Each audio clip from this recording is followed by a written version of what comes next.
Hey everybody, welcome back to The Point. Hope everybody's doing well.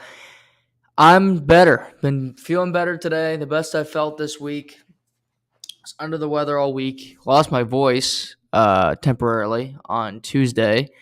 So but it's in the past. I'm feeling better. Happy to be back. And we're in the home stretch to Christmas. We have a lot to get into, and it is a Friday. It's a big money Friday. We're going to talk about the NFL, last night's game, what's going to be going on this weekend in the National Football League. So that's all forthcoming. Tomorrow, there will be a special Saturday show. It'll be about 9 a.m. We're going to start that podcast. I'm going to go for about an hour. Seamus is going to join me. We didn't get to podcast this week, so we're going to do that tomorrow morning. He has a retirement party this evening that is definitely pro-alcohol. So potentially Seamus may be still drunk. He could be hungover.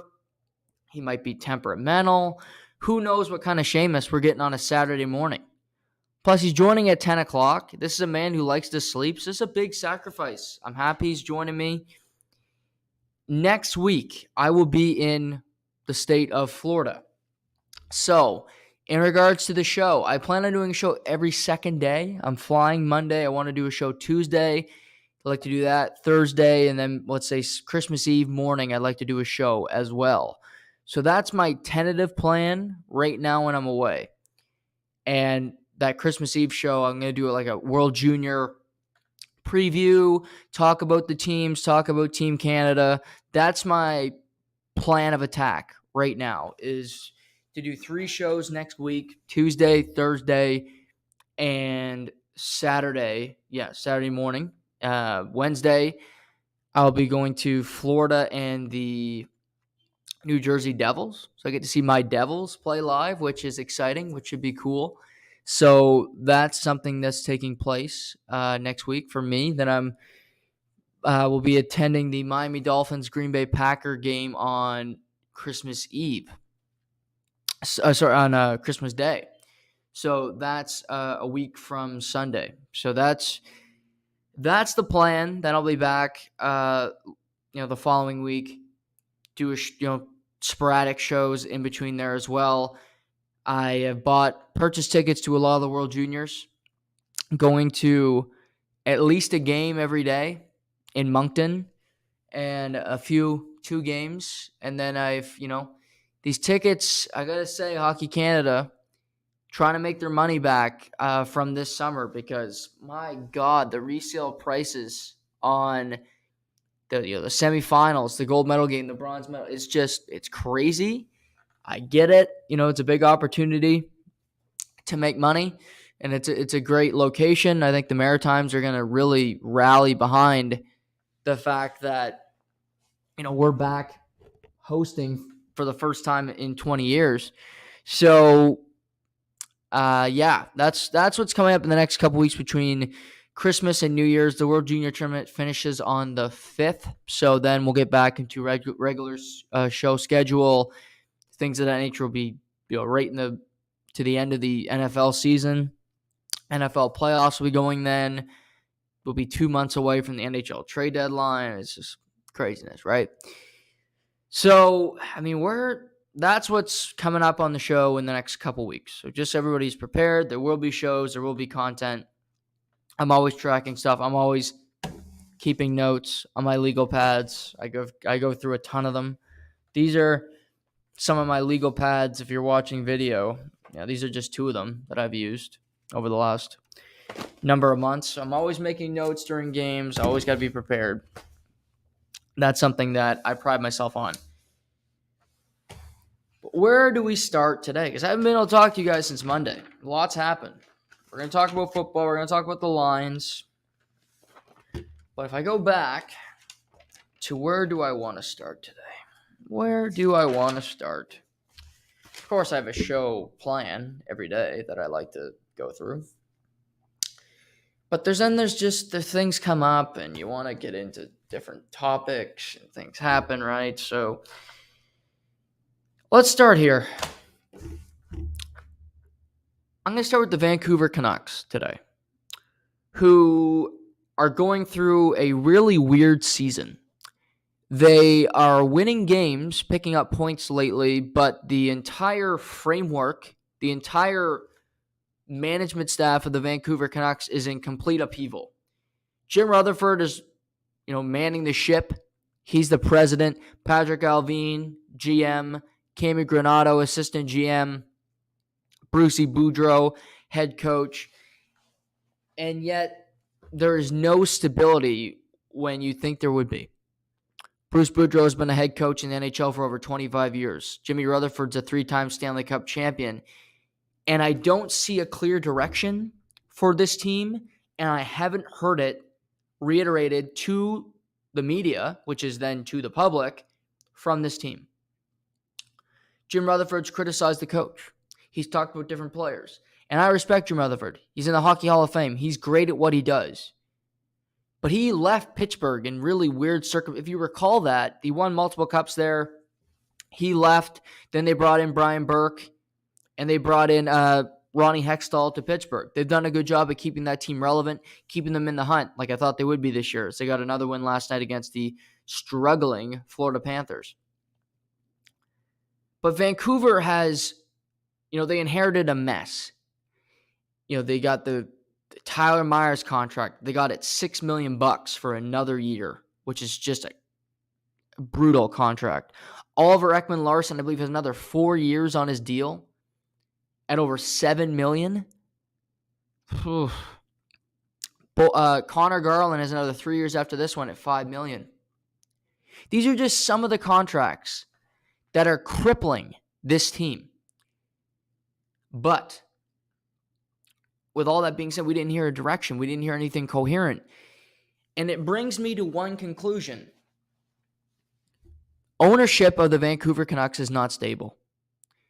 We know the bad owners. Jim Dolan, NBA, owns the Knicks, owns the Rangers. He's a bad owner. Dan Snyder, for much different reasons, although the team hasn't been competitive either, one of the worst owners in the history of pro sports. But in Vancouver, the ownership group, the Aquilinis, who own a bunch of hotel chains, they can say that they set a budget, but I think they make pretty good money. Hotels definitely took a turn during the pandemic. Nobody was staying in hotels because you were afraid to leave your home. But guess what? I'm staying in a lot of hotel nows. I'm going to the World Juniors. I'm going to Florida. We're staying in hotels. People are spending money, and guess what? They're not cheap. But I look at this ownership group that has gone through Jim Benning, that's gone through different GMs, different coaches. And the Vancouver Canucks have never committed to a rebuild. They've never said we're going to suck.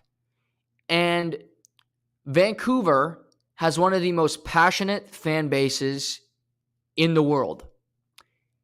Right or wrong, good or bad, they are passionate. It can be misdirected. It can be extremely violent. Remember 2011 and all the chaos that ensued there?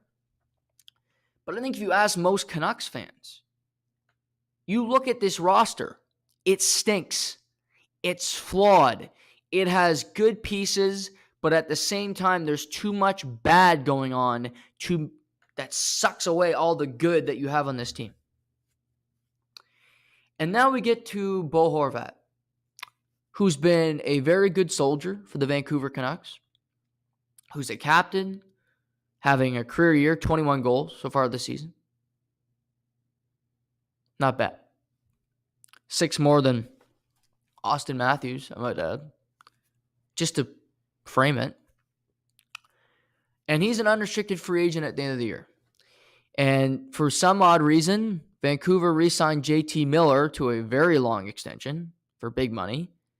That did not make a whole lot of sense to me because I like JT Miller as a player, but the team isn't good enough to win, commit to a rebuild, let him go somewhere else, trade him at last year's deadline. They didn't. Now he's there, and it's an untradeable contract. Yet another one that they have on their roster. So seemingly now, Jim Rutherford, who's pissed off, which I understand you're pissed off at getting the OEL contract, you're pissed off at inheriting the Garland contract. Yes, you got some crap on your roster. But now you're firing shots at your coach.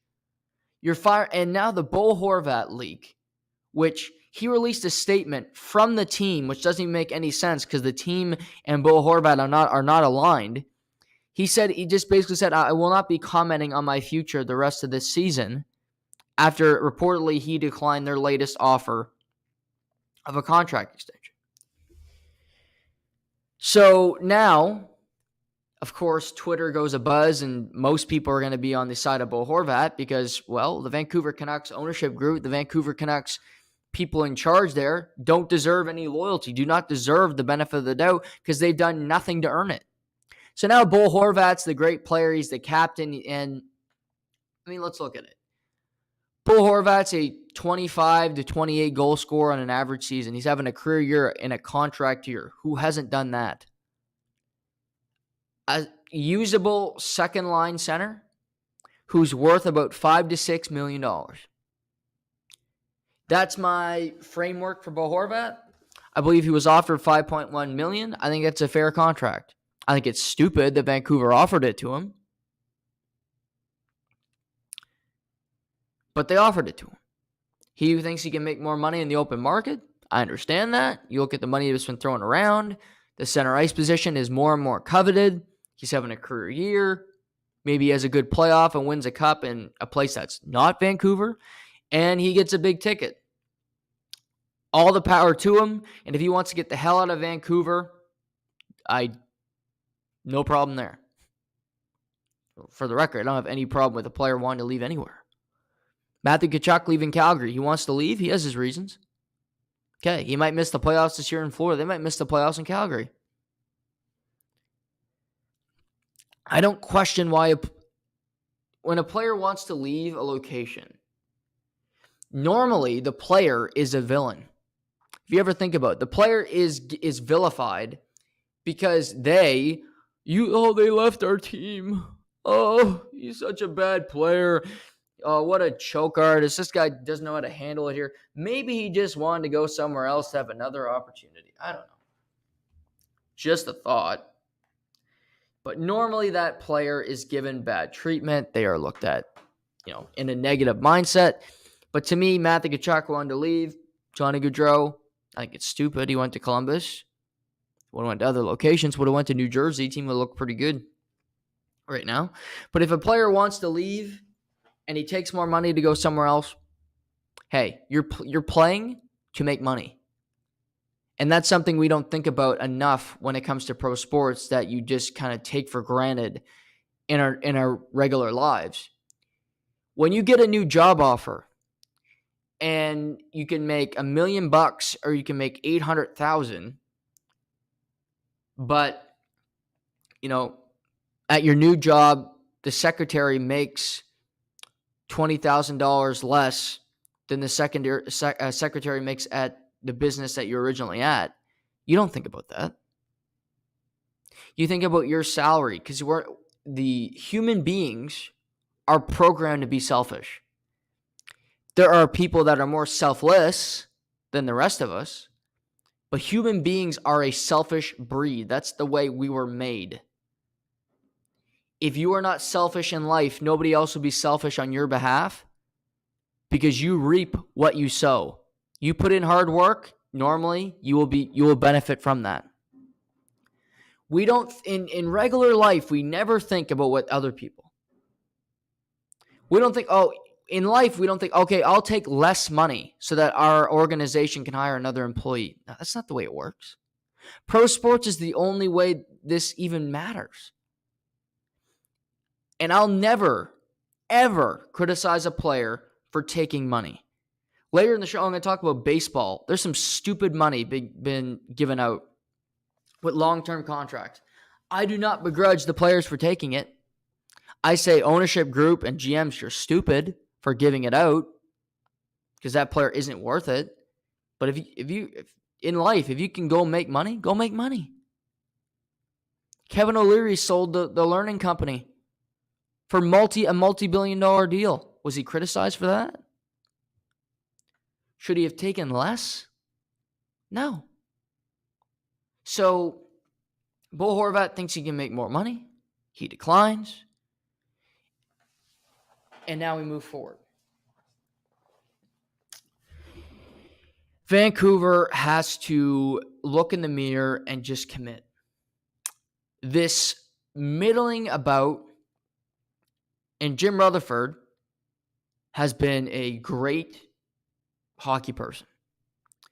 But if your owner is saying, I am not going to commit to a rebuild because I'm afraid that nobody is going to come to our games, that our seats are not going to be full if our team is bad. Well, your team is bad now. And I used to be a fan of teams. I used to be a fan of the Toronto Maple Leafs, and they would finish 9th in the Eastern Conference every year, and it drove me fucking crazy. Suck. Commit to being bad. It's the way you get better. Win a draft lottery. Get that luck and see how your fortunes can change. New Jersey, look at them. Look at the way they play. They're winning games. They play a fun style. Jack Hughes has come around. Nico Hischier is a really good player. They've drafted high. And those players are starting to come around. You get high-end draft picks. You can turn your franchise around. Finishing in 17th doesn't help you. Finishing in 15th, no. Be great or be bad, period. Vancouver hasn't been good in years, yet they haven't been bad enough in years either. And through all of this, through the Pettersson struggle years and the bubble that was just a complete fraud because Jacob Markstrom and Thatcher Demko had a .950 save percentage, this team has been average. They've been middling. And when you are in the middle, you are sinking. You're just in quicksand knowing you are going to a slow death, but it's slower than the death of the Anaheim Ducks, who stink, because guess what? They will find salvation before the Vancouver Canucks do, because they can see a glimmer of hope. They see Connor Bedard sitting there. They see Adam Fantilli. They see Matvei Michkov and say, wow, we could have him. We could change our franchise with this player. Vancouver looks around and says, whoa, we got this fucking anchor named Tyler Myers. We got this fucking anchor named Oliver Ekman-Larsson. We got this anchor named JT Miller. You get more and more problems. Vancouver was ran poorly by Jim Benning.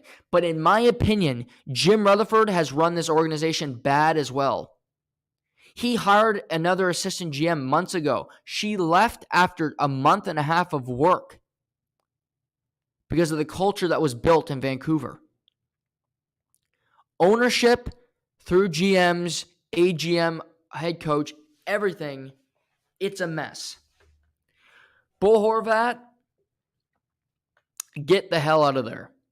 In Vancouver, make a decision and be bad for once. See if your fans show up. They didn't show up in New Jersey, but guess what? They survived. You know why? Because there's this little thing in the NHL and in pro sports that's called revenue sharing. If you're not familiar with what revenue sharing is, all 32 teams, the money that's made every year through TV, through ticket sales, through all these different stuff, playoff shares, it's divided into 32 and given out to the 32 owners. So, the Aquilini family, who I'm sure you're having so many people every night stay at your hotels, and you're making money, yet you're concerned about how many asses are going to be in those seats. Think about revenue sharing for a few years. Think about how happy that your fan base will be that some of these ugly-ass contracts are gone. And maybe, just maybe, stop meddling and let your people do their business. I have no proof to back this up. I don't think Jim Benning was a good GM whatsoever, but I do think that this ownership group did not allow him to rebuild. Because guess what? When Morrison left, he left because when Trevor Linden left because he was not allowed to rebuild. He said that on the record. He knew this team stunk. That was so many years ago. He left because he was not going to stick around and not be able to fulfill his vision. Good for him. That's courage. What Vancouver has done is be afraid to commit to something. They're not committing to being good. They're not committing to being bad. They're in the middle. Am I going to work out today? Am I not going to work out today? Oh, maybe I'll just clip my toenails and I'll count that as a workout. No, you do one or the other. Commit to hating working out and don't do it at all, or go work out. Don't do it one day, then don't do it for 6 months. What the fuck's the point of that?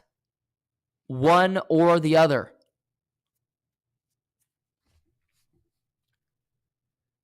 Bo Horvat, where could he go? I was thinking of that this morning. So I knew I was going to have a little rant about the Vancouver Canucks today. I think Bo Horvat fits in a lot of different places. I think there's a few teams that could just acquire him as a rental. One team that comes to mind, the Boston Bruins. Boston doesn't necessarily need Bo Horvat, but you look at the Boston Bruins. Yes, they lost in the gimmick last night, but they still get a point against the Los Angeles Kings. They're rolling. Linus Ullmark's playing fantastic. Swayman up and down season. Boston's very good. You got Bergeron. You got Pastrnak, Krejci, Charlie Coyle. Your center ice position is locked up. Why not get another player? And then when Bergeron and Krejci retire, you can replace either one of them with Bo Horvat. He can take that money. He can become your number 2 center iceman. And you can still compete next season. In a perfect world, you lock up David Pastrnak. That's a thought for me. I think Horvat fits in Boston long-term and short-term. Short-term also, I think he fits with the Toronto Maple Leafs because I think they could use another forward, quite frankly, and put Kampf as a fourth-line center, put Holmberg on the wing, maybe Horvat plays in the top 6. Just a thought. That could work. You look out west, I don't think Vancouver would trade him in division, but maybe they would. Calgary could use a boost. They could use a player to help them. I suspect he goes to the Eastern Conference. The New York Rangers could certainly use Bo Horvat. I would recommend that the New York Rangers focus their energy on Patrick Kane because I want to be right about that. Finally. But I think he's got a lot of different teams that will be looking for him because he'll be one of the bigger names available, in my opinion. Yeah, John Klingberg in Anaheim and Kevin Shattenkirk might be available on some of these bad teams. And for Arizona, I don't see them trading Clayton Keller. I don't see them trading Lawson Krause, who's having a really good season. Montreal, my guy Josh Anderson could potentially be available. I think Horvat's a bigger get. Ottawa's banged up. They got nobody to trade. So you go through the bad teams in the National Hockey League. I don't know if there's a better centerman available on these bad teams than Bo Horvat. Not to mention he's not a restricted free agent. So you could acquire him as just a pure rental to go win a cup, or you could try to re-sign him, which I think would fit with Boston. A lot of different ways teams could play this with this player. But Vancouver, get your shit together. Get your shit together out there. It's embarrassing. And it's bad when Calgary's been one of the biggest jokes all season long, and yet you make them look great because of how big of a fiasco you've been. Oy vey. What's next? What's next on the NHL front? Maple Leafs point streak and Mitch Marner's point streak, and both ended last night. I think it was 24, 23 straight games for Mitch Marner. It was the first regulation loss for the Leafs since November 11th, which is crazy. Incredible streaks for both. And, this is what I would say to Leaf fans. They lose last night to the Rangers. It wasn't a very compelling game. I thought the game would be much better. No physicality to the game last night. No, it was really easy to get through the neutral zone. Defense was lackadaisical. So I didn't really enjoy the game, quite frankly. I didn't find it a very entertaining game. It had its moments, But again, the game happened, you'll lose. Toronto's been playing fantastic. They're right behind Boston for first in the Atlantic. I look at last night's game and I see a couple things that I think could be promising on either side of the ledger. I think the Leafs have themselves a depth forward, and that's Pontus Holmberg. I think he is going to play for the Maple Leafs the rest of the year.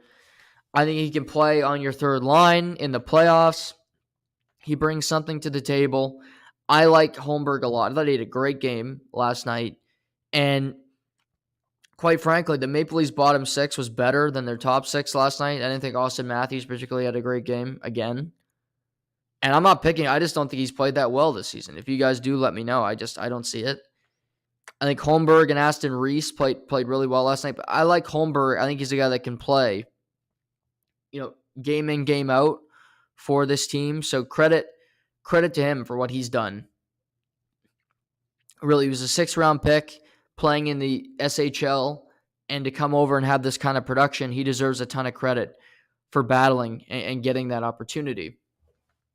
So good for Pontus. For the Rangers,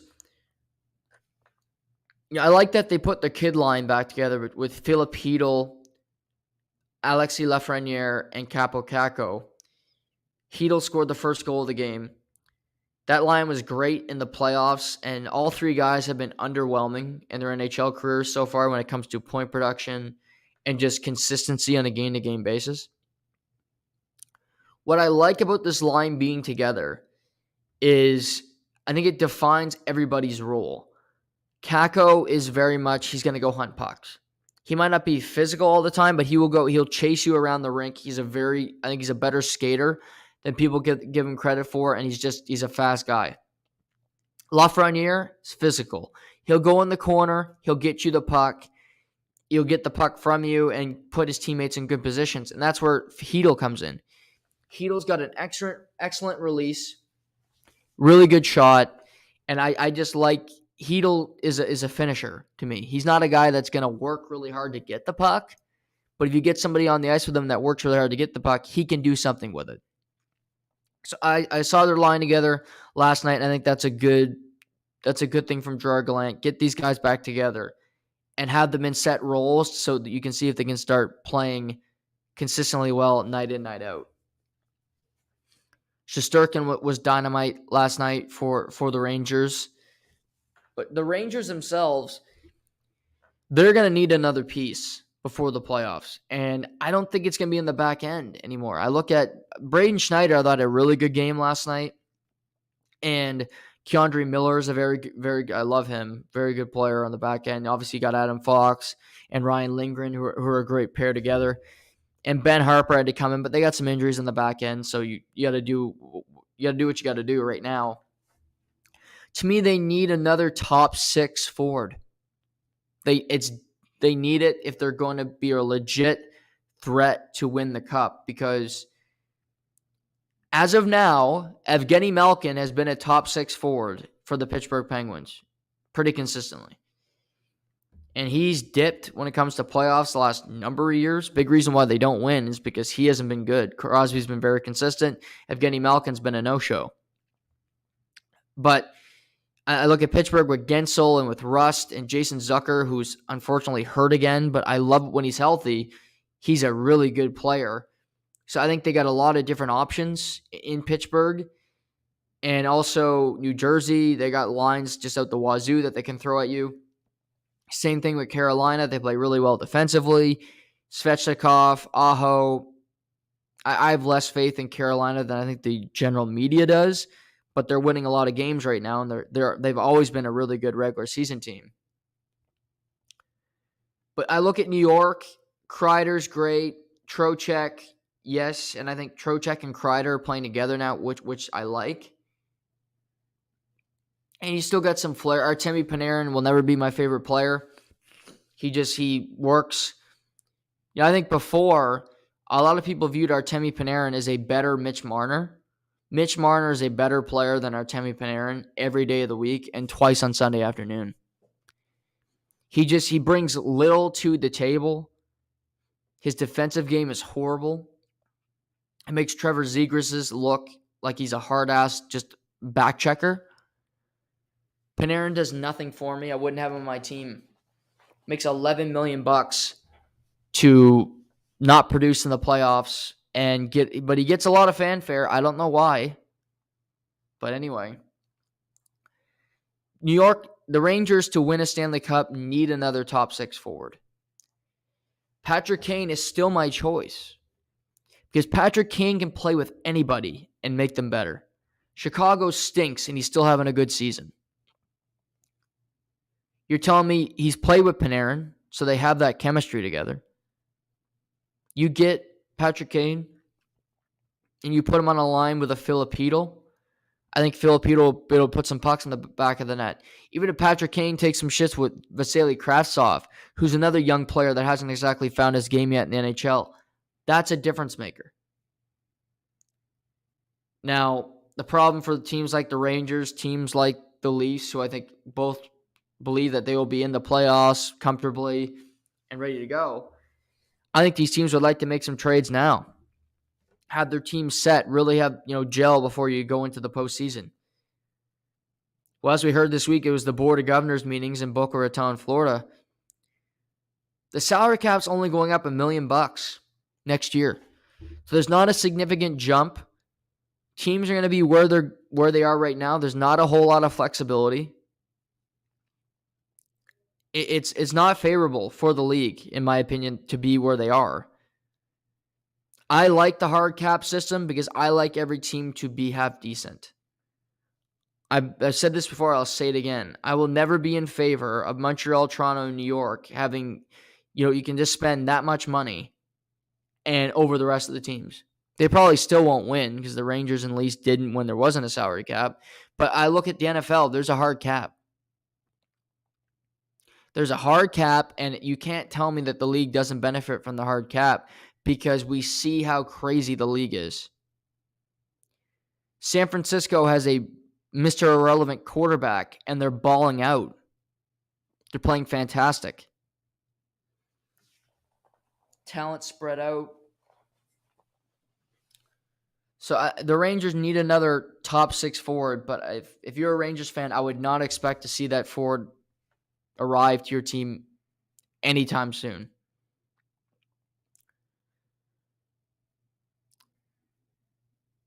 A team we all know is really good. This team, the regular season for this team is just so mundane. They don't care about it anymore, which they shouldn't. And that's the Tampa Bay Lightning. They're playing really good hockey right now, and it's under the radar. Because the Leafs had a point streak, and the Leafs were riding high, and Matt Murray's going to win the Vezina, and all this and the other thing. Tampa beat the Kraken 6-2 on Tuesday. They beat the Leafs last week. They beat Columbus last night. The Lightning are just a well-oiled machine. Nikita Kucherov is just piling up points. Braden Point is playing fantastic as he normally does. Just watch him when he's healthy and you see what happens. Vasilevsky's dialed in. Tampa's third in the Atlantic. And they're still a very good team because Brandon Hagel has been a really good ad for them. He was acquired midseason last year. He's found his game. He's fit into this team. They still got Victor Hedman. They still got Chernak. Cirelli is healthy. Tampa's not going away. They played a lot of hockey, for sure. And they take lulls during the regular season. They don't feel they need home ice advantage, which I completely understand because they've won on the road. They beat Toronto on the road. They beat Florida on the road. And they beat New York on the road.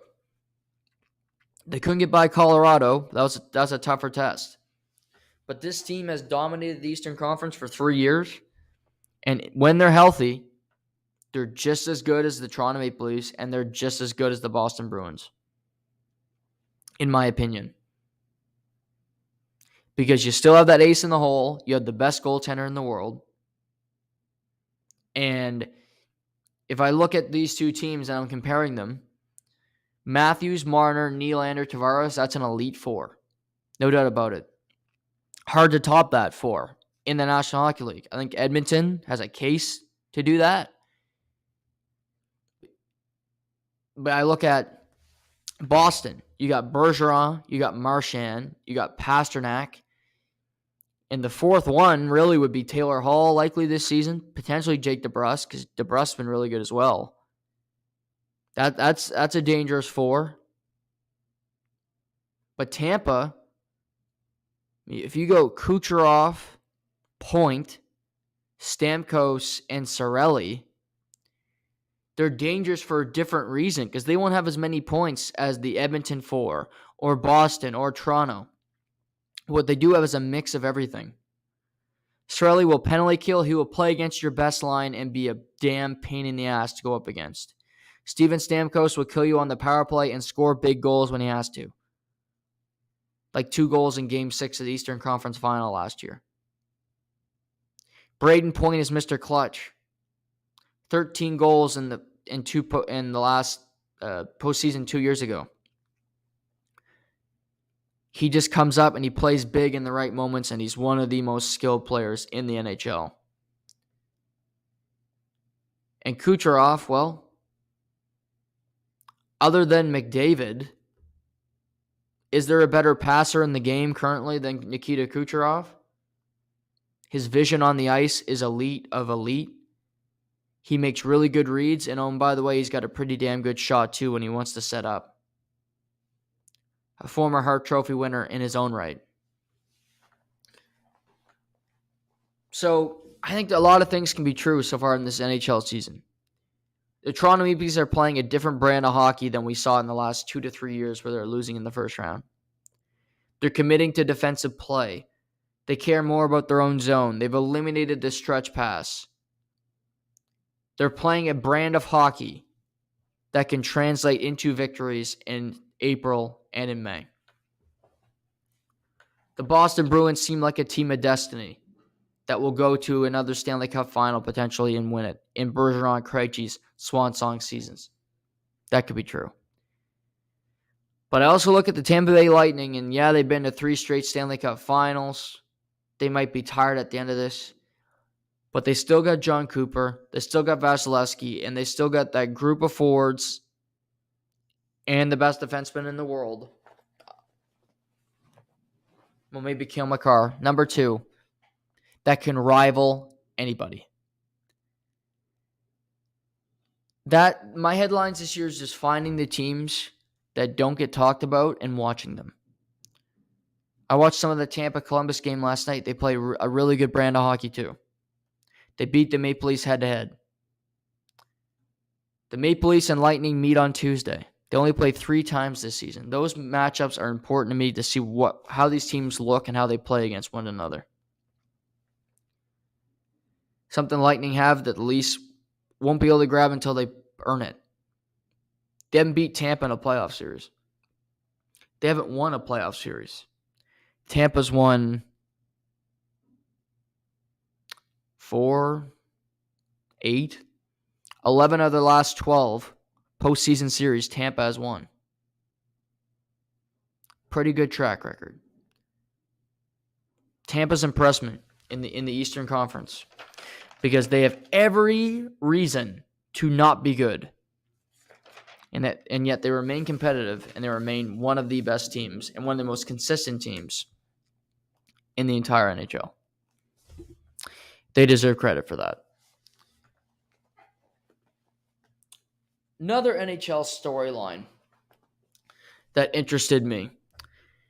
So yesterday it was announced that Philadelphia Flyers defenseman Tony DeAngelo is on the injured reserve due to personal reasons. And this is coming off the heels of Tony DeAngelo missing a morning skate, missing games because him and Torts got into it. He was having his minutes cut. He was benched for almost an entire game. And if you recall, Tony DeAngelo was bought out by the New York Rangers because he got into a physical fight with one of his teammates. And I wouldn't describe Tony DeAngelo as a great human being. And now he's missing due to personal reasons. And personal reasons are so tough because you can't question personal reasons. You can't ask anybody a question anymore because then you're insensitive and you'll get canceled. But hey, it's me and I don't really care. So I'm not only going to speculate, I'm going to go up past behavior and come to an assumption here today. Not an assumption. Let's go with a conclusion. Tony DeAngelo,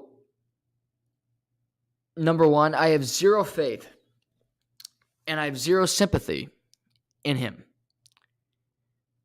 I mentioned he got bought out by the Rangers. A pretty stable organization. Alain Vigneault was his head coach. Alain Vigneault's been to multiple Stanley Cup finals. And he was just a pain in the ass there, and he swung on one of his teammates. Tony DeAngelo is a Republican, which is not a crime. I vote Republican often. Nothing wrong with that. He was a Trump supporter. Less down with that. But again, he's right. He has every right to his opinion. But I've also heard that the guy's just a piece of shit. So he signs a 1-year, $1 million deal with Carolina. Has a great year. They have a ton of success in Carolina till we get to Game 7 where they lose to the Rangers. We see him quit during the game. He starts losing it, taking stupid penalties. And it looked like him and Brendan Moore got into it after that game. So apparently he holds a grudge. He goes into free agency, and he decides that he's not going to stay in Carolina. He wants to go to Philly. Gets traded, sign and trade, 2 years, $10 million. He's now a Philadelphia Flyer. Well, Tony DeAngelo, you have to admit to your actions. You have to admit to your faults.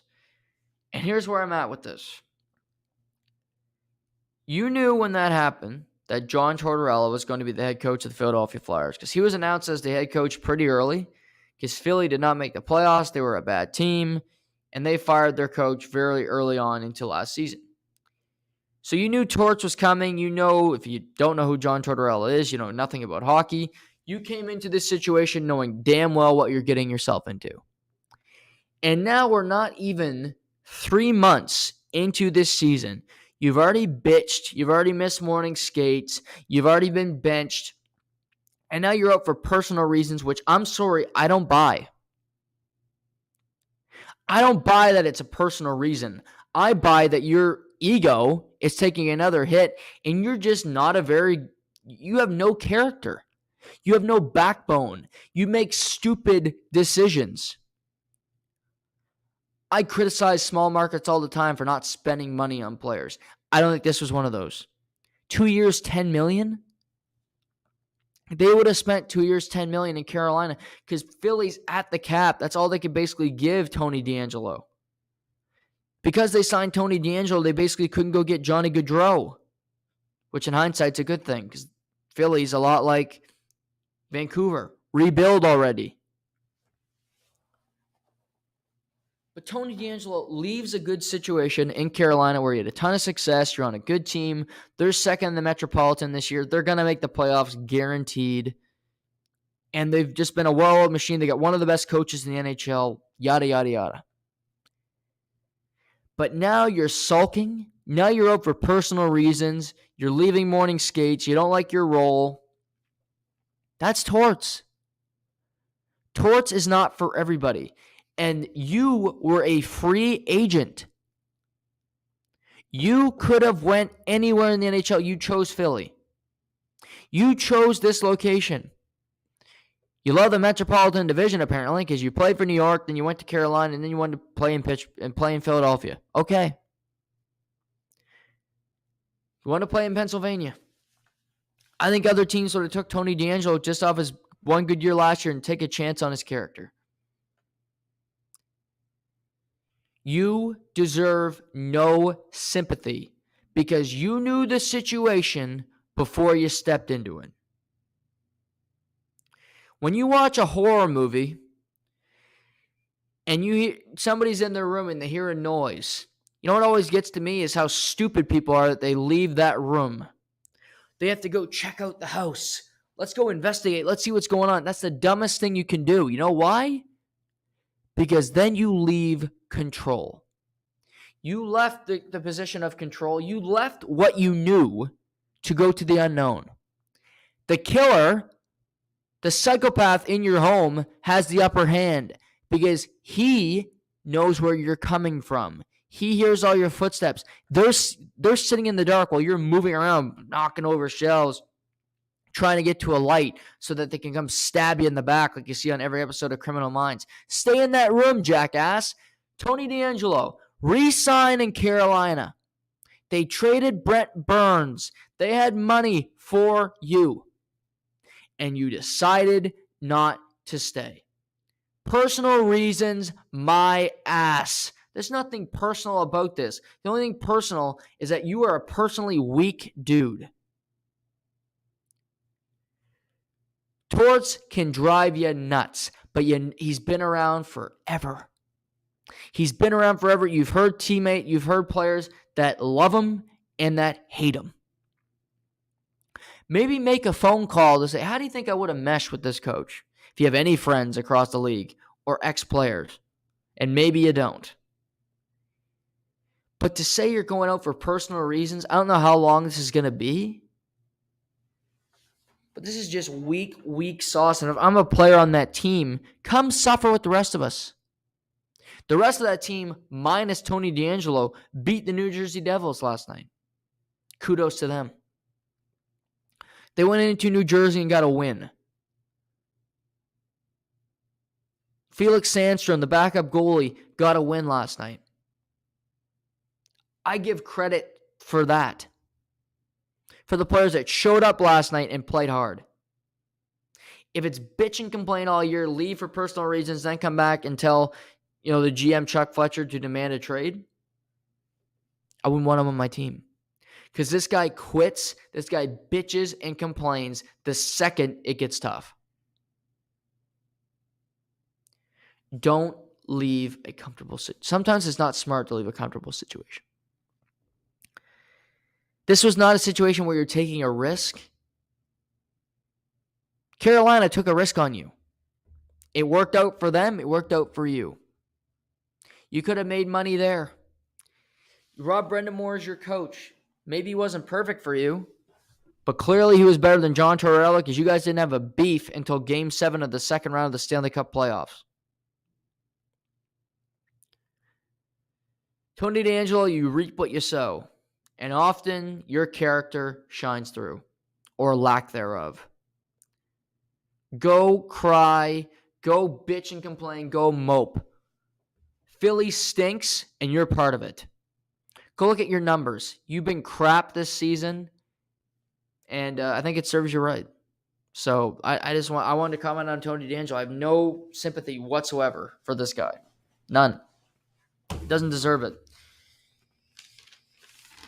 I could comment on other stuff. There's that disallowed goal in the Edmonton-St. Louis last night, but I've done that rant enough about offside ruling and challenges. I don't want to bore you on a Friday. Metro. This division's really good. First, you got the Devils.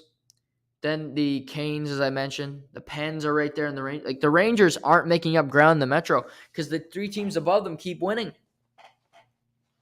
Those teams keep winning. The Pens are winning every game. The Canes, they beat the Kraken last night and held on. Rangers edged the Leafs.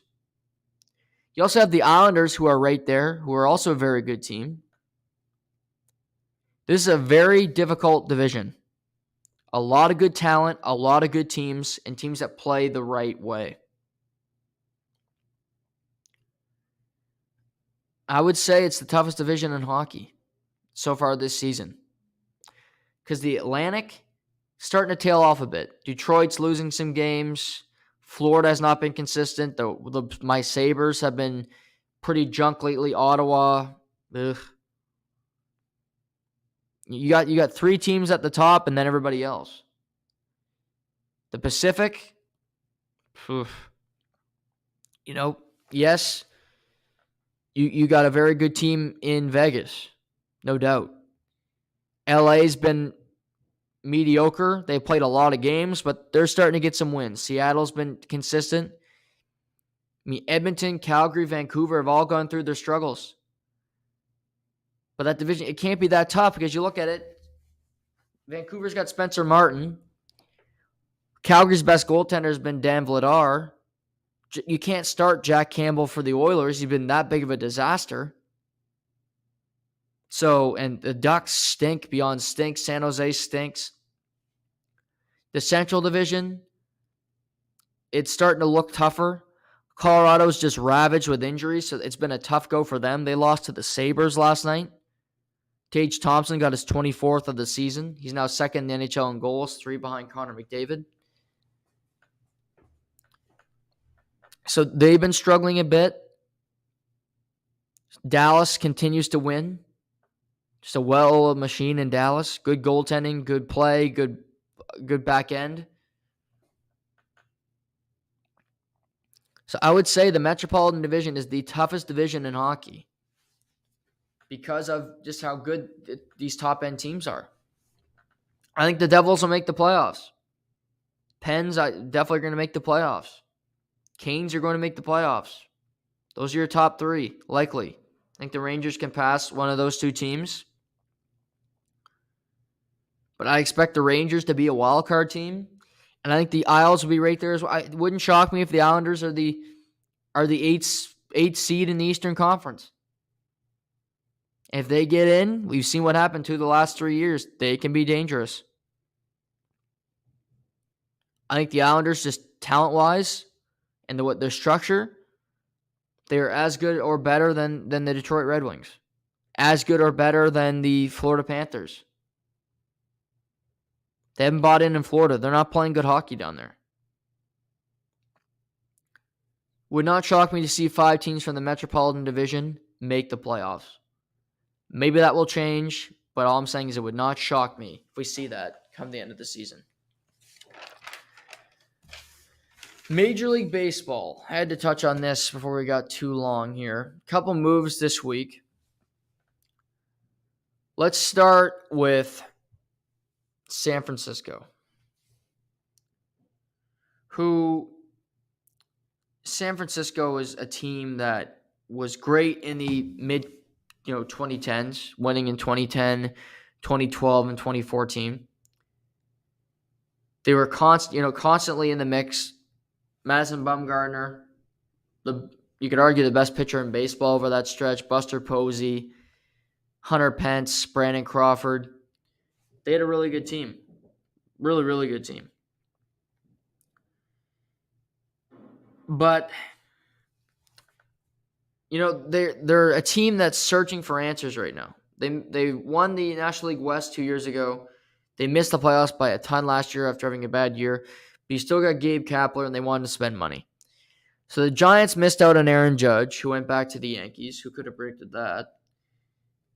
And you're looking to get something so that your fan base is happy. So first they had Ross Stripling from formerly the Toronto Blue Jays, 2 years, $25 million, which I think was a good signing. $12.5 million over 2 years. He's a really consistent starter. So I like that move. But then they go out and they give Carlos Correa 13 years, $350 million. I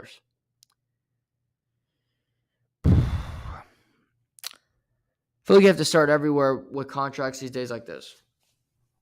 Good for Carlos Correa and good for Scott Boras for getting that money. Number one. Scott Boras continues to get his clients big money. How any team in 2022 gives out a 13-year contract is beyond me. That will take Carlos Correa until he's 41 years of age.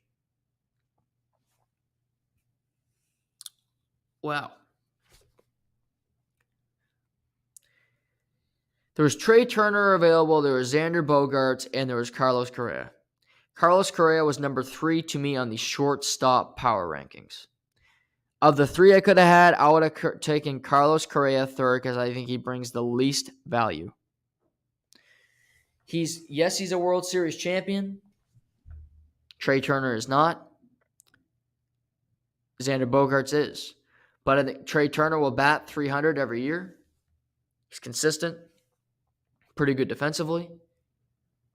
Xander Bogaerts has won a Gold Glove, World Series champion. For half the season last year, he batted 340 for the Red Sox. Didn't hit as well in the second half of the season when the season was over. But a lot of good things happening. For a lot of really good play from Bogaerts and from Trey Turner. Correa batted 292 and he had 27 homers. It's okay. Not a whole lot of power, and that's kind of what he's known for. He can be lackadaisical defensively, and he's one of the biggest egomaniacal players in Major League Baseball. I don't think it helps him that Scott Boras is his agent, so that's even more pushed into his psyche. But Carlos Correa is about Carlos Correa, and that can be a dangerous thing in a team environment. San Francisco is desperate. Padres are loaded. Tatis, Soto, Blake Snell, Bogaerts, Yu Darvish, you name it. San Diego's doing everything they possibly can to win the National League West next year and ultimately win the World Series. The Dodgers have lost a lot of players in free agency. They lost Trey Turner. They lost Justin Turner. They re-signed Clayton Kershaw. Corey Seager is at the Texas Rangers still.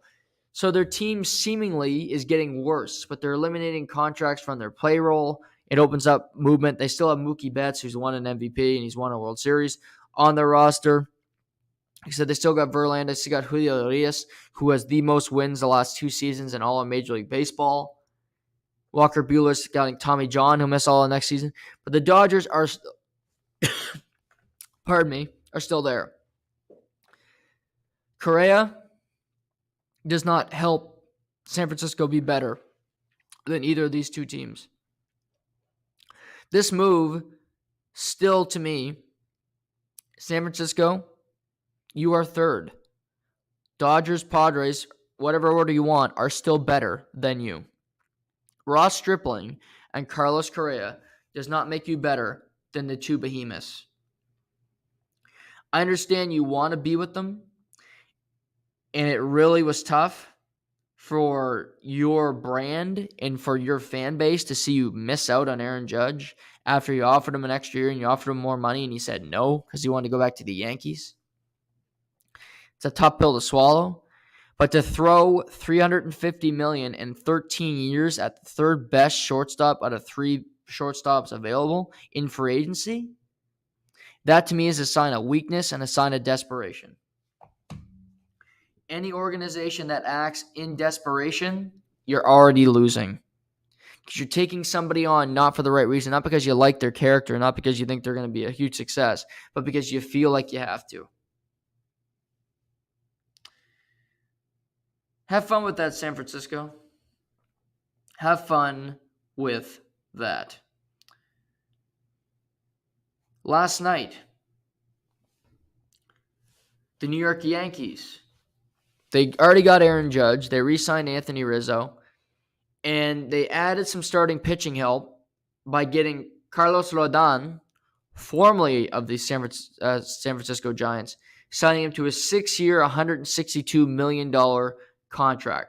Rodon formerly pitched with the Chicago White Sox, went from the South Side to the Bay Area, and he's been a really good starter for a number of years in Major League Baseball.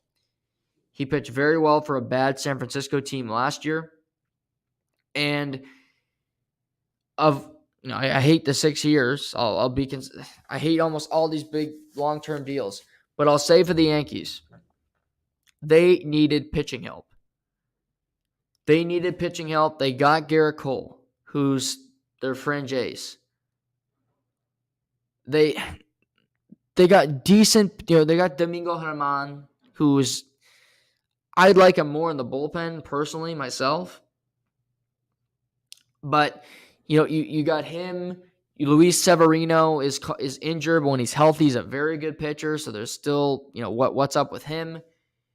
But, if you look at Rodon. He's a left-hander, which you like. And he had a breakout season with the White Sox in 2021. And in 2022, he went 14-8 with a 2.88 ERA. And one of the most important things here for the Yankees, he made 31 starts last year. He's healthy. He's available. So I like Carlos Rodon. He's not that old, so that's another good thing for the Yankees. But you add him with some decent starting pitching that you already have. You needed this position. So for the Yankees offseason, you get a high-quality starter. You get Aaron Judge back, and now he's the captain, which is worth nothing to me.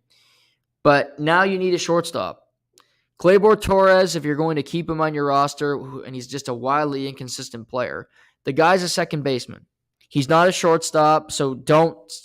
Isaiah Kinner FIFA, he's a backup. He's a middle infielder. He's a guy that he's a Darwin Barney, if you remember the name back in the day, who was a Gold Glover for the Chicago Cubs. But he's more of a guy off the bench. He'll play every couple of days. He can play third. He can play short. He can play second. He just can move all the way around. To me, the Yankees are not going to get a shortstop in free agency because they're all gone. They're all signed elsewhere. You need to scour the trade market and find somebody. Oakland still wants to be bad. Do they have a prospect? Do they have somebody that you can promote that can fill the position? Because I think the Yankees have they got a whole 3-year window with Aaron Judge.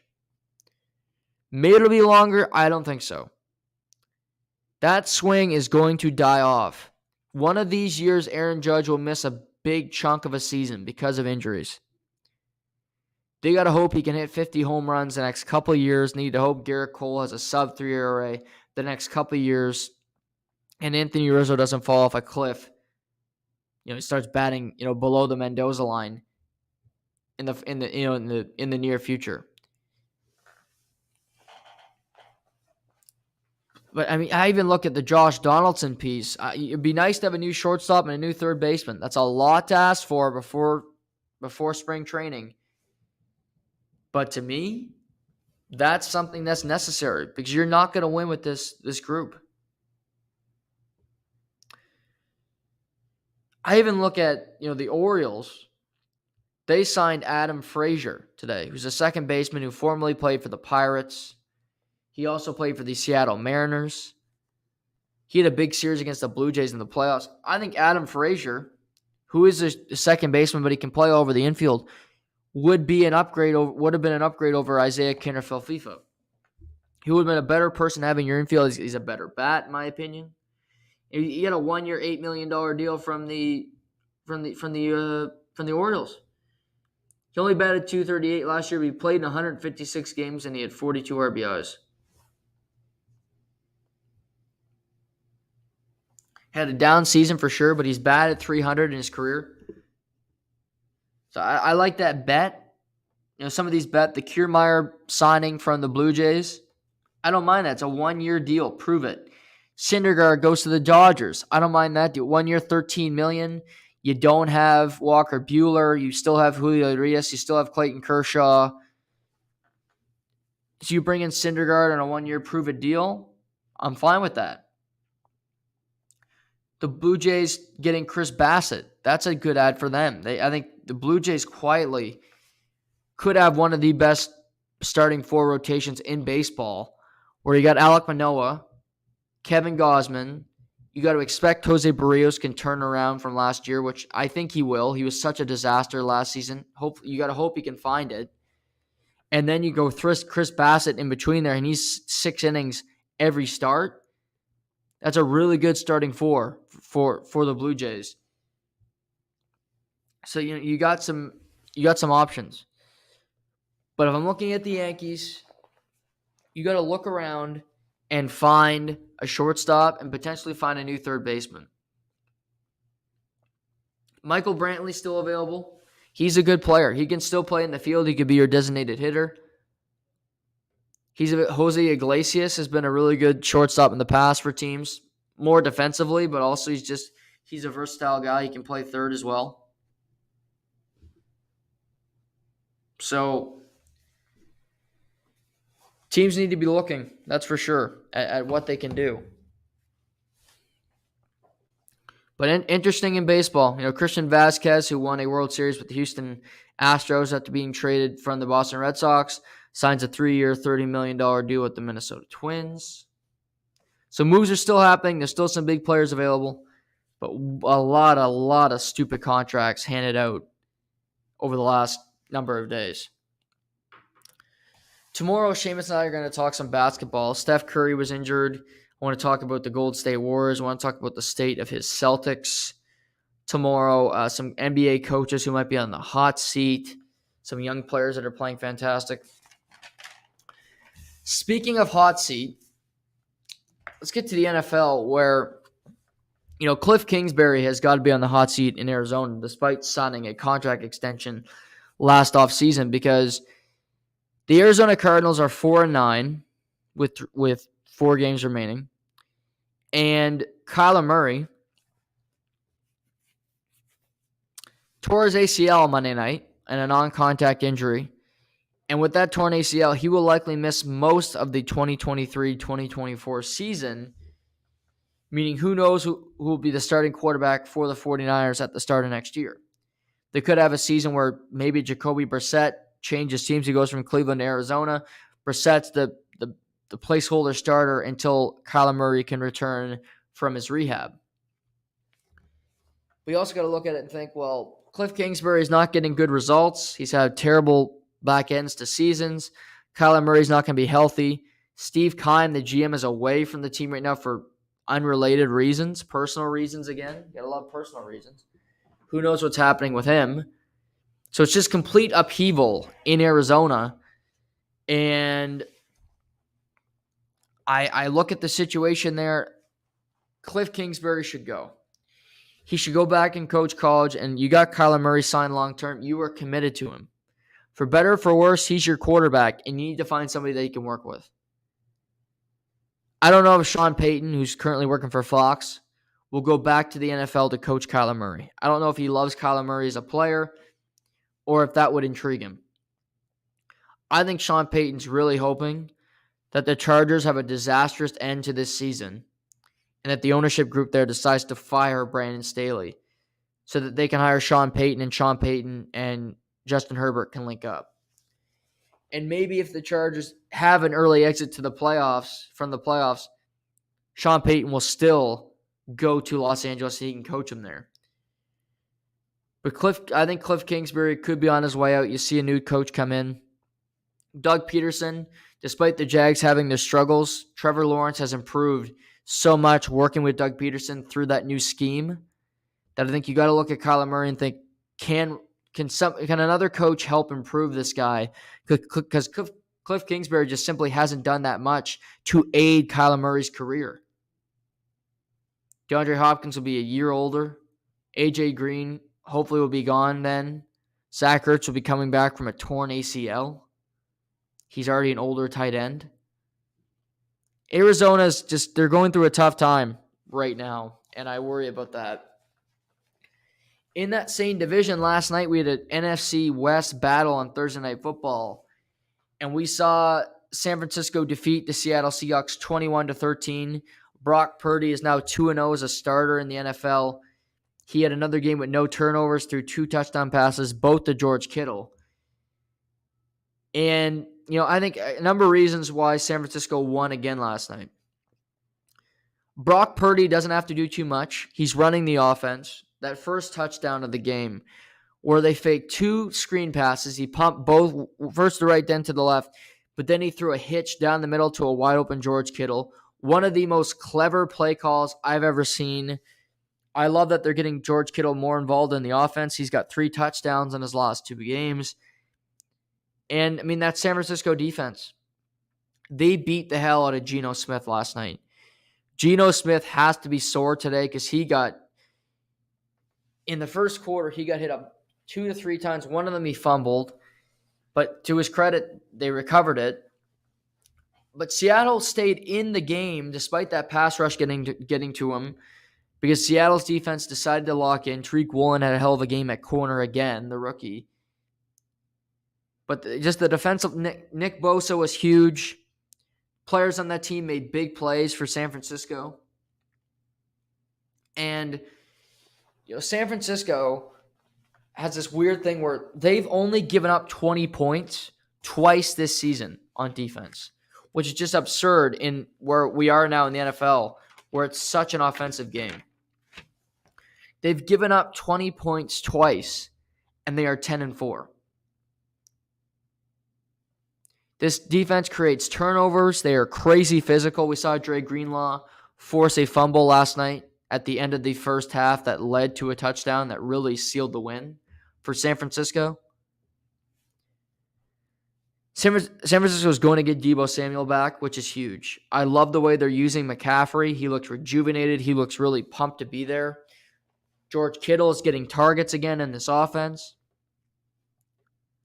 They aren't perfect because Brock Purdy's not a perfect quarterback, but I do think Brock Purdy is more athletic than Jimmy Garoppolo, and I think he provides more opportunities in the pass game than Jimmy Garoppolo does. But that offensive line is creating massive holes for CMC last night. Or Mason. They ran for over 100 yards. I think they can do more in the run game by getting the play action game going will create more holes for Christian McCaffrey. They hopefully will get Elijah Mitchell back potentially in the playoffs. And I mentioned this last Monday on the podcast. San Francisco is third currently in the NFC. They have sealed up the NFC West title. So they are guaranteed to make the playoffs. With that being said, they are 10-4. The Minnesota Vikings are 10-3. The Vikings finished their season with the Colts on Saturday. Then they play the New York Giants at home. And then they got 2 division games against the Bears and the Packers. San Francisco has the Commanders next week. They play another game against Arizona, I believe, and their second to last game for San Francisco. Try to find that one. I don't think they had a really tough schedule. That's what I remember about. They don't got a massively tough schedule. Minnesota doesn't either. But if Minnesota slips up, San Francisco has the tiebreaker, meaning that they would get the second seed. They would play the 7th spot in the playoffs. Minnesota would drop to 3, which could be potentially more difficult. Maybe get the Detroit Lions in the playoffs, who you've already lost a game to this season. And I would argue should have lost twice to. And oddly enough, Detroit has a +2 point differential on the season. Minnesota's in the minus point differential, and they are 10-3. So they've been shellacked a few games. They're trying to find it. But to me, San Francisco is still very much a Super Bowl threat. The Eagles in the NFC are far and above everybody else, but San Francisco continues to gain steam week after week. And to me, they're looking more and more confident as they get wins. NFL Week 15. It's an interesting week because we got 3 Saturday games. And it starts 2 p.m. tomorrow with the Indianapolis Colts coming off a bye, heading to Minnesota to play the Vikings, as we just talked about. Minnesota is only a 4-point home favorite. Minnesota is 10-3. The Colts are 4-9-1, and yet they are given this respect. Indy has a top 10 defense, so I'll give them that. What's so interesting about Minnesota is they're the 16th ranked offense in the NFL, so just below midway. And what we've seen from this team is it's Kirk Cousins to Justin Jefferson. Justin Jefferson had 250 yards receiving last week, which is a franchise record, yet they lost. Dalvin Cook has his games, but the offensive line for Minnesota is banged up right now. Christian Darrisaw has missed the last 2 games. He's unlikely to play on Saturday. So Minnesota is 16th on offense, and they are 32nd on total team defense. They are last in the NFL. They've given up the most 30-yard plays in the NFL, and they have the second to last red zone percentage in the NFL on defense. Terrible defense, mediocre offense, yet they are 10-3. This team is one of the most perplexing teams in recent memory.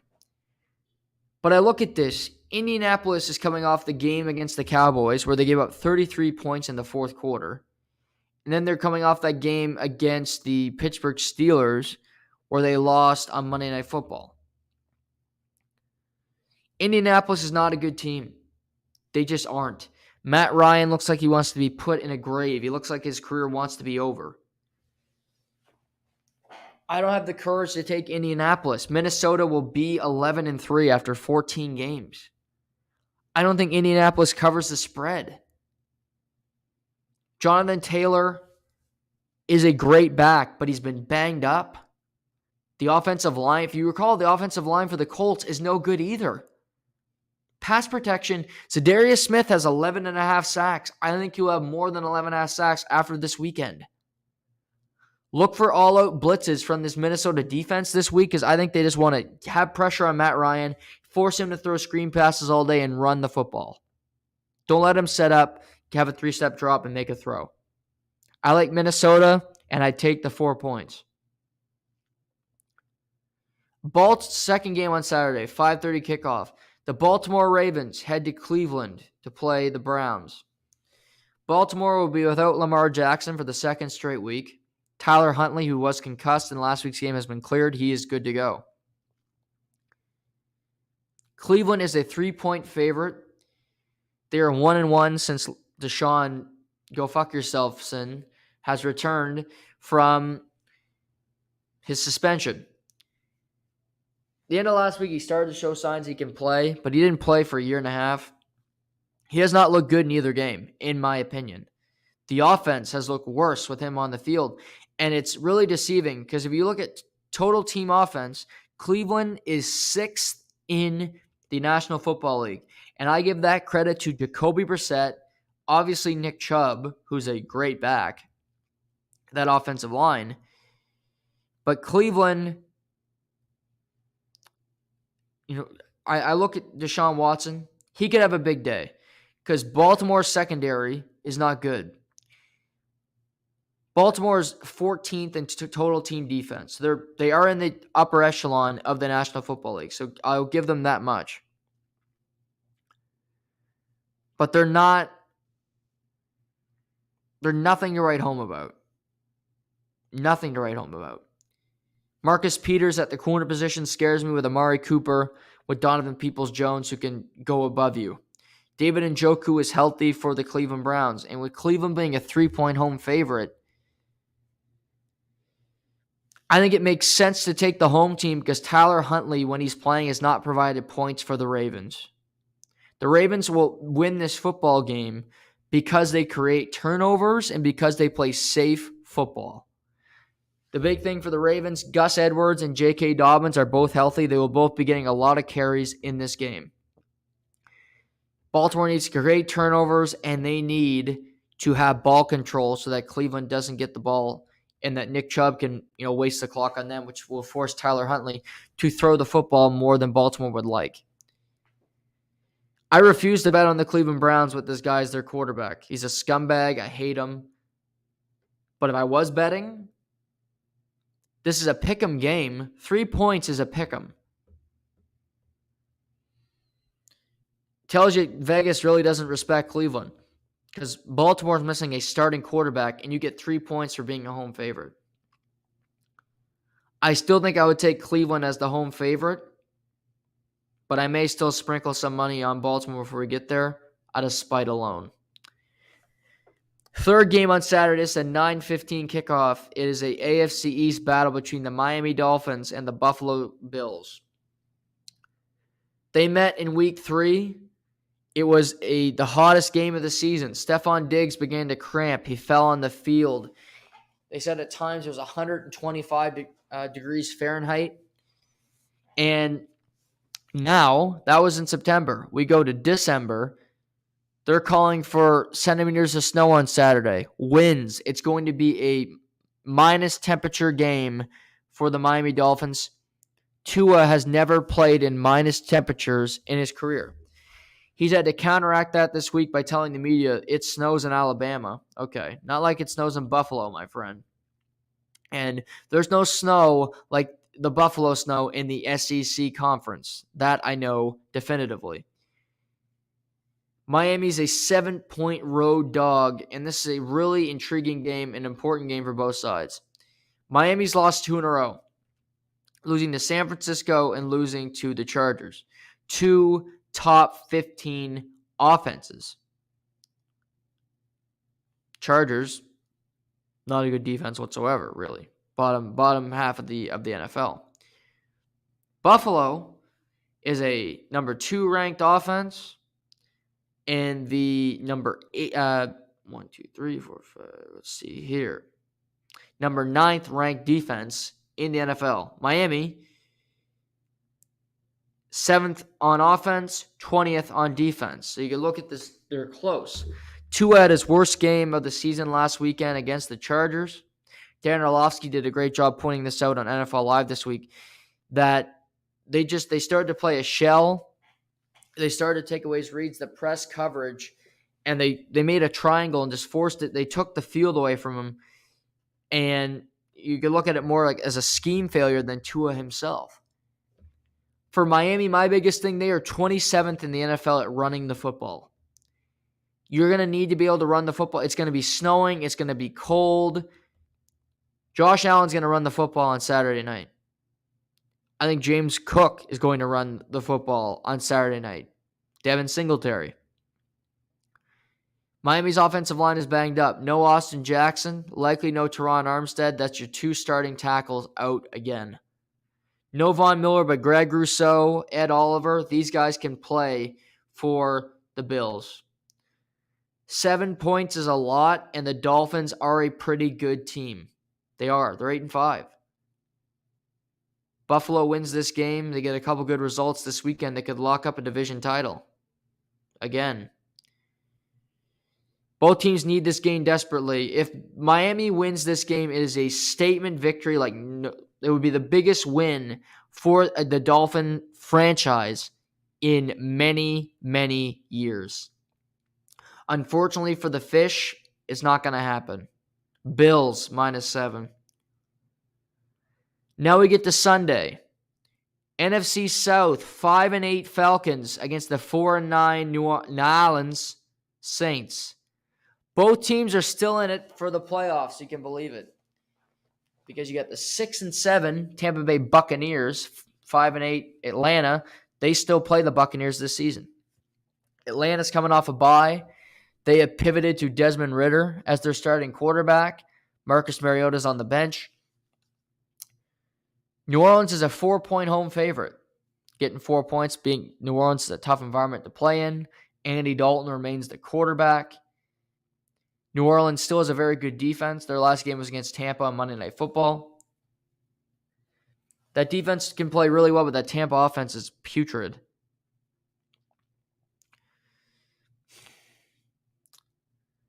This one to me this is where you take Atlanta. You don't take Atlanta as a favorite. You take Atlanta as an underdog when you're betting. They are 7-1 against the spread as an underdog this season when they're covering it, to cover the spread. 7-1 as an underdog. I like those odds. I like Atlanta +4. I think they win the game outright in New Orleans because I don't think New Orleans is a very good team. Yes, Desmond Ridder has not played, but Atlanta has a good roster around him. Cordero Patterson's going to get the football. Drake London will get the football. Atlanta will win this game, be 6-8, and be tied with the Tampa Bay Buccaneers for top spot in the NFC South after this weekend. Philadelphia heads to Chicago to play the Bears. The Bears are 9-point home underdogs. The Bears are bottom in both offensive and defensive metrics. Philly is 3rd in offense, 2nd in defense because they're just that good. Two-headed monster at receiver. A.J. Brown and Devontae Smith are just starting to cook. Jalen Hurts wants that MVP. He wants to shove it. I don't think Philly's not going to look past the Chicago Bears, knowing that they got the Eagles next week. They will win these games. They will win. I like the Eagles -9. I'd love to take Chicago +9, but I'm not going to because the defense in Philly's too good. They will not fold like a cheap suit Philly. Interesting game of the weekend. It got more interesting this morning. Detroit at the New York Jets. The Jets entered the game as a -1.5 point favorite. Now, what makes this more interesting is that it was announced this morning that Mike White, who looked like he was getting killed last week against the Buffalo Bills, he has not been medically cleared to play in this game. He wanted to play, he practiced all week, but the Jets doctors are not ready to pass him through. He's not going to be able to play, meaning Zach Wilson is now back to being the starting quarterback for the New York Jets after being benched after that pathetic New England Patriots game. So he gets a second chance. He gets to come in and he could be the knight in shining armor. The Jets are 7-6. They have the third-ranked defense in the NFL. Their defense keeps them in every single game. But that offense has been putrid. Zach Wilson's been horrible. So, where do we go from here? All I know about Zach Wilson is every time I see him play, I expect him to do something stupid, and I expect him not to complete a pass. This offense has been better with Mike White. Maybe the scheme's improved. Garrett Wilson looked more confident. I don't know how this team's going to react having Zach back under center. They love Mike White. They like playing for him. He was a battler. He took hits. Zach Wilson is not that kind of quarterback. I'm trying to find the line for you quickly because of the quarterback change to see if it moved. I'm honestly surprised that the Jets are favorites. I know they're at home, and you're the favorite because you are the home team. But to me, and this is an easy one, the Detroit Lions are a better team than the New York Jets. The Detroit Lions have the fourth-ranked offense in the NFL. They are 31 on defense, but it's been improving in the last couple weeks. They got 5 turnovers in the last 3 games. They're getting more and more sacks. Jared Goff has 7 touchdowns, 0 interceptions his last 3 games with the highest QBR in the entire NFL. Detroit's an underdog. It's their biggest game in many, many years. I've already predicted that I thought Detroit was going to win out. Detroit's 6-7. I think Detroit will win every game left. They will finish 10-7. They will make the playoffs. With that being said, of course I'm taking Detroit +1.5. Their defense is better. Their offense is better than the Jets. Jared Goff's a better quarterback than Zach Wilson. Give me the Lions. Lions +1.5. Get that in quick before sportsbooks realize, holy shit, we got Zach Wilson as a favorite. Before they start figuring out this isn't the best idea to make money, before they change that, get on it. Pittsburgh at Carolina. Kenny Pickett's unlikely to play. He's got a concussion. He's had 2 concussions in 4 weeks. So that means Mitch Trubisky is under center for the Pittsburgh Steelers. Pittsburgh always has a decent defense. They always do. Offensively, they're putrid. Carolina, still in the mix somehow in the NFC South after pulling off that upset last week against Seattle. Carolina's a 3-point home favorite. Sam Darnold's been cooking down there. He's running that offense effectively. I hate that they're the favorite, and I hate myself for buying in on the Carolina Panthers, but I am. Carolina -3. Another interesting 2 p.m. game here. The Dallas Cowboys head to Jacksonville to Duval Nation to play Trevor Lawrence and the Jags. Jacksonville is a 4-point home dog. Now, on paper, this is just staggering because you got Dallas, who are the 10th ranked offense in the NFL, and they have the 5th rated defense. So pretty well on both fronts. Although Dak Prescott's been playing really poor football, he's got the worst QBR the last 2 weeks in the NFL. Trevor Lawrence has been in the top 4. But you still got Micah Parsons. You still got Dorrance Armstrong. You still got a lot of really good defensive players. Donovan Wilson. But Jacksonville, to me, found something. They're playing more confident football. Their offensive line with Brandon Scherf, Cam Robinson has held together. They're playing pretty decent football. Trevor Lawrence trusts his weapons. They can use their running backs. Dallas nearly just lost to Houston. And that would scream the next week after having a brutal game, they come in and just wax the Jacksonville Jaguars. And I could see that happening. Because Jacksonville, yeah, they've had their problems all year. They lose close games. They destroyed the Tennessee Titans. And after seeing the Titans drop so many games in a row, Jacksonville's in a position where if they can have a really strong end to the season, they could potentially win the AFC South and make the playoffs.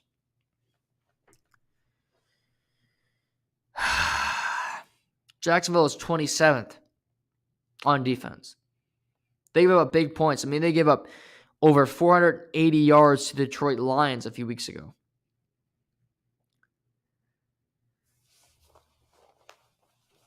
This is going to be a game time for me. If I'm feeling frisky, I am taking the Jacksonville Jaguars against the Cowboys. Because the Cowboys lose a game every year that you just look at it yourself and say, how? They survived against Indy. They beat the Houston Texans in an ugly affair. But they haven't had that loss yet that you just look at and say, wait, what? And that the media, Stephen A. Smith, can jump on them and start to make fun of them. And their demise, you can start seeing their demise from afar.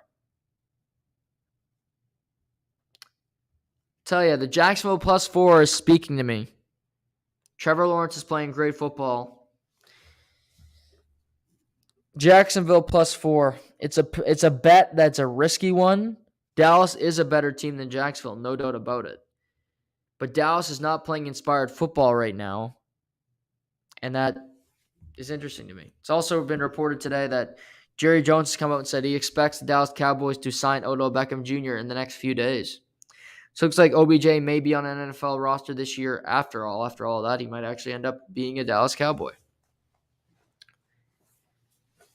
Kansas City heads to Houston. Houston is a 14-point home dog. Houston was an 18.5 home dog last weekend against the Cowboys. They covered that. The Kansas City, they were a massive favorite a few weeks ago. Trying to remember who the team was that they played. Just a massive favorite, and that team covered that game as well. The team is... I'm losing the team, but they were a massive, massive favorite. And they covered that spread. So, the Rams, that's who it was. They were like 15.5-point favorites. Houston, yeah, Kansas City.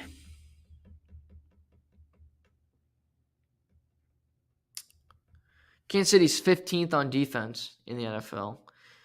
Houston is bottom 4 in both categories. KC needs a game where Patrick Mahomes just dominates if he wants to win MVP. I would never bet this game for the favorite, that's for sure. I don't have enough confidence to bet Houston, though. They had their big cover last week, which is a win for them this season. Just a crap game, 5 o'clock. Arizona at Denver. No Kyler Murray, Colt McCoy. No Zach Ertz for Arizona. Patrick Peterson is gone, of course. They've had some... Rondale Moore is unlikely to play. So just nothing going on there. Denver, no Russell Wilson, who's got a concussion. So that means it's Brett Rippon against Colt McCoy. Denver's a 3-point favorite because they're at home. I don't know with this game. I like Arizona's offense with Colt McCoy more than I like Denver's offense with Brett Rippon. I will say that. Still got James Conner on Arizona who can run the football. Denver does have a pretty solid defense. They're 7th in the NFL.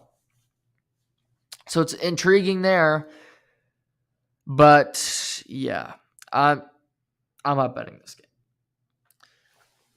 New England, 7-6 New England head to Vegas to play the Vegas Raiders, who just gagged away their season last week when they blew that lead to the Rams. Rams beat them 17-16, dropped them to 5-8, and that effectively ended their season, in my opinion. But Vegas remains a 1.5-point home favorite. Vegas's offense couldn't get anything done last week. They couldn't score touchdowns. New England has the number 6 ranked defense in the NFL. They get to the quarterback, Josh Uche. They get sacks. Matthew Judon. Jack Jones breaks up plays. I like this New England defense a lot. I hate their play calling in New England because it hurts Mac Jones, and I don't think he's a great quarterback to begin with. But Matt Patricia just sucks the life out of every game you watch them play. When I bet against New England, I lose because I bet against the Jets, and I lost that one. I bet on them last week on Monday Night Football as an underdog. They won that game. I'm wondering how much fight the Raiders have left in them after last Thursday night, which was just such a soul sucker. New England needs this game. They are 7-6. New England wins this game, they are likely going to make the playoffs. They got some important games down the stretch. They got to play the Dolphins again. They have to play the Bills again, which are 2 tough games. The Dolphins game is at home. They have to go to Buffalo. Give me New England plus 1.5. I like that defense enough to make a few big plays, keep that offense in the game for New England. Tennessee, who's reeling, who's been dominated the last couple weeks, head to Los Angeles to play the Chargers. 3 huge games this week. You got Chargers, New England, and the Jets all at 7-6. I think New England wins. I think the Jets lose. I think the Chargers win this game. They're at home. They're starting to feel better. You have Mike Williams and Keenan Allen. Both guys are on the field. You're without defensive starters still, but that Tennessee offense is horrible. They're 29th in the NFL. Nothing's happening for that offense. Chargers are starting to find themselves. Really important game. Both teams are 7-6. I think the Chargers lead the game 8-6. Tennessee 7-7. They'll likely still win their division. Cincinnati at Tampa Bay. Cincinnati, this is such a surprising game because Tampa Bay 6-7. Everything's bad happening to this team. Tom Brady's signing balls that were intercepted by Dre Greenlaw. There's nothing. They get blown out by Brock Purdy. And yet we get to this game. You look at the 2 teams. Cincinnati's riding high. They're feeling good about themselves. Joe Burrow's finally beating the Cleveland Browns. And Cincinnati's only a 3.5-point home favorite. Which I get it. You're playing Tom Brady. But this Tampa Bay team should not be only a 3.5-point underdog. They've been one of the worst teams in the NFL all season and don't deserve this type of respect. So why is this the line? Well, to me, this is the line because I think Vegas is sensing that there could be an upset here. Tom Brady finds a way to win this game. If he loses this game, he is 6-8. 6-8 on the season, the Tampa Bay Buccaneers, heading into 3 weeks left where they have to play Arizona on Christmas, which got a whole lot easier, Atlanta, and Carolina, their last 3 games, which are 3 really easy games to finish their season. But I can't bet Tampa. I would love to take Tampa plus 3.5 and take Tom Brady in this game. But Cincinnati's cooking on all cylinders. They have Jamar Chase. They have Boyd. They have Higgins. Their defense is really starting to play well. Trey Hendrickson may not play in this game, but that Sam Hubbard and their secondary is starting to gel. Cincinnati will go and win in Tampa Bay because they got to play the Steelers again. They got the Bills the second to last week of the season. They may have another division, and they got to play Baltimore one more time. So Cincinnati's got a tough end of the season with division games, and then they got to go to Tampa to play the Bucs. Sunday night, flexed into Sunday Night Football, you got the New York Giants playing the Washington Football Team. They met 2 weeks ago, ended in a tie. The Washington Football Team was a 2.5-point road underdog in that game. Since then, the Giants played Philadelphia. at home and got the doors blown off them. So now they are a 4.5-point underdog to the same Commanders. Both Commanders and the Giants are 7-5-1. This game is massively important. Both teams need it. I think whoever wins this game will find a way into the postseason. Because the Giants got the Commies. Then they got to play Minnesota. They have to play the Eagles another time this season. They got a really tough schedule to end the year. Washington they got this game against the Giants. Then they have to play San Francisco. They played the Eagles twice. They beat them once. I know they finished with the Cowboys. The second to last game is I'm missing it right now. But both teams have difficult ends to the season. I don't like betting against the Green Lizard. But I think this game's going to be really close because both teams are extremely even. I think the Commies will win it this time. But I'll take the Giants plus 4.5 because I think 4.5 is a way too big of a number.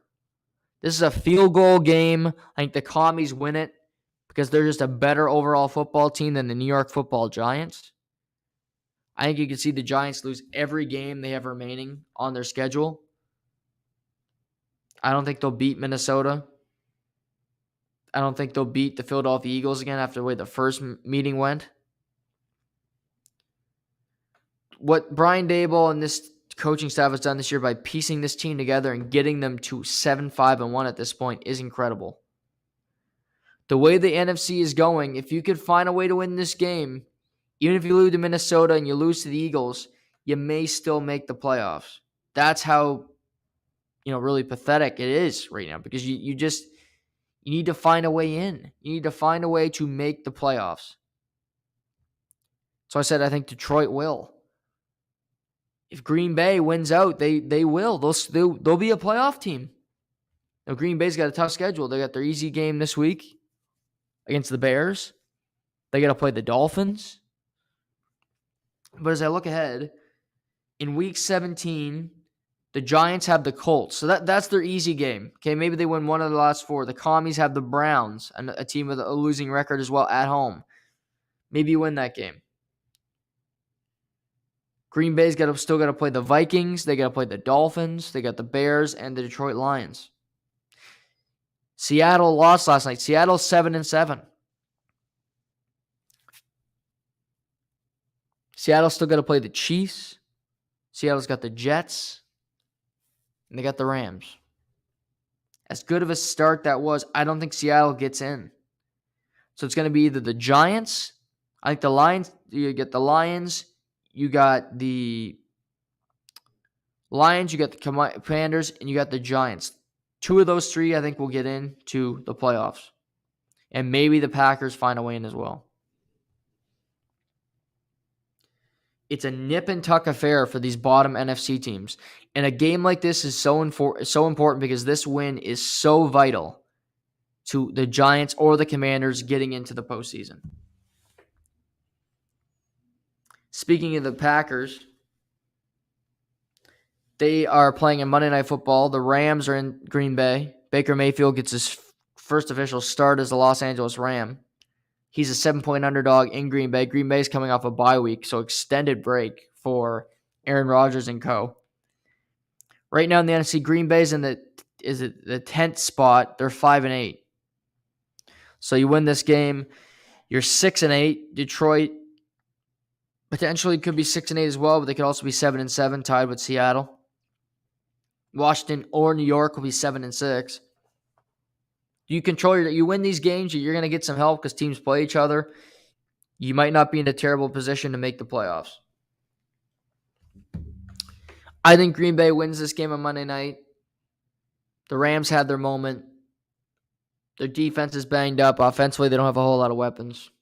Aaron Rodgers will win this game on Monday night, which will make them 6-8 before I watch Aaron Rodgers play a week from Sunday. I don't want them to lose that game because I want Aaron Rodgers to play. I want to see him play live. That's a pretty crazy thing. To say in 2022 I got to see Aaron Rodgers and Shohei Ohtani play live would be a pretty cool feat. So I hope I get to say that. That's it for the Week 15 games. Tomorrow, I'll be back with Seamus Fillmore. We're going to talk some NBA. I want to get his NHL thoughts. I want to talk to him about Major League Baseball. I will ask him about the NFL. And yeah, we're going to talk. It's going to be an interesting Saturday pod tomorrow. I'll recap the Flames St. Louis game tonight and other storylines across the world of sports. So tomorrow morning, 9 a.m., I will be live. Seamus will be joining me around 10 a.m. So tune into that before all the NFL and college football bowl games get going. So have a great night, everybody. We'll talk to you tomorrow. Until then, it's to the point.